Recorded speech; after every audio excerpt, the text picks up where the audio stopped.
Hey, it's Dan, and in this video I want to talk to you about your financial freedom figure. You and me stuck on the ocean now, nothing but waves and they're spilling in. I want to dry up, but you just keep on going, don't you? Hey everybody, it's Dan Latto speaking. So let's talk about financial freedom, shall we, in this video. I want to know what your financial freedom figure actually is.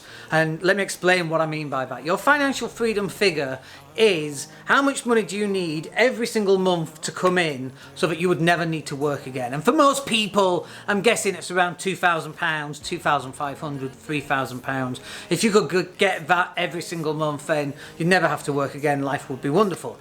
And actually, this is one of the mistakes I see property investors make, is that they get to the magic £3,000 mark and think, great, I'm going to pack in my job, which pays £3,000. I'll never have to work ever again. And then a boiler goes, a tenant doesn't pay rent, they damage the property, another boiler goes, the dog's eating all the carpets. And then suddenly, that's it, you're out of money, you've got no job, and your financial freedom dream has collapsed because you left work too early. And so it's okay getting your financial freedom figure, and you need to know exactly what that number is. It might be £3,000, might be £5,000, might be £10,000, but then you need to double that number and maybe even triple that number. So if your target is £3,000, it needs to be at least 6. And I would actually go for at least 9 before you're packing that job, and use that job, as much as you might hate it, to continue generating as much money as possible. I did this. My very last job, which was 18 years ago, 19 years ago, I hated it. And I stuck in it. I was there for about 18 months, and I stuck in it for 6 months longer than I really wanted to, because it was bringing in a lot of money, and that was really the thing that helped me kickstart my portfolio. But actually, thinking back, you know, if I'd have stayed there another 18 months, I would have made so much more money and pushed it even further forward. But only you can determine what these numbers need to be and when you need to leave your job, and whether you should leave your job right now. So I see some people and they go, well, I love my job, which is brilliant. If you're in that fortunate position, that's wonderful. And even better is to get yourself to a position where you don't like that job, but because you've got some income coming in from elsewhere, you can go for a job that might pay less, but actually you do really enjoy it. And I think that's a wonderful way of living, quite honestly. You don't have to leave the rat race. And the fact that we call it a rat race determines how I feel about that. And the job just over broke, I don't like that. I would rather you be just over broke than totally broke, right? And just over broke but doing a job you love. Are you really just over broke? Especially if you've got income coming in from elsewhere. But make no bones about it, you still need to start generating income from elsewhere. You can't just rely on your job, because what happens if you're made redundant? You don't have a job.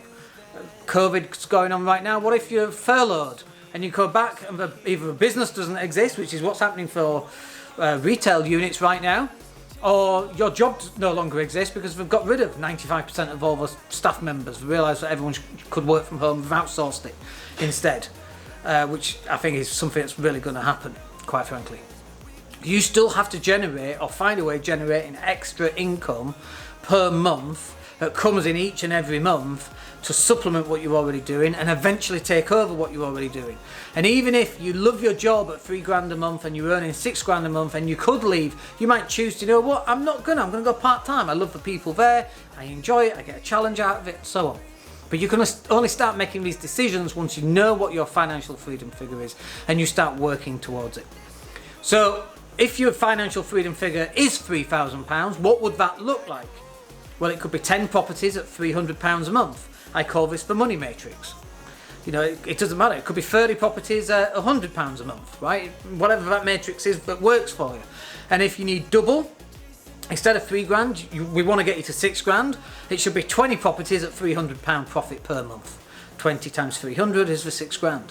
Or it could be, I'm going to run out of maths here, it could be 300 properties at £20 a month. That really doesn't make sense. Why would you do it? But you get the general idea and the general gist of it. You've got to sit down and work out your financial freedom figure. You've got to work out your money matrix. And at that point, that's what your target needs to be, and you work like crazy, you make all your money, you cut your costs, and you move all that money over to buying assets that's going to generate that cash flow that will allow you to make better decisions 10, 15, 20 years from now, just like it did for me when I started 20 years ago here we are living in Spain, choosing to buy businesses, choosing which businesses to actually run and get involved with, or which businesses actually I don't want to be involved with, but I just want to have some control over. Gives you so many choices. That's why you need to be doing your financial freedom figure. Let me know what it is in the box below. Be interested to hear. And if you've got any feedback, let me know that too. Other than that, we'll catch up with you on the next video. My name's Dan Latto. Take care.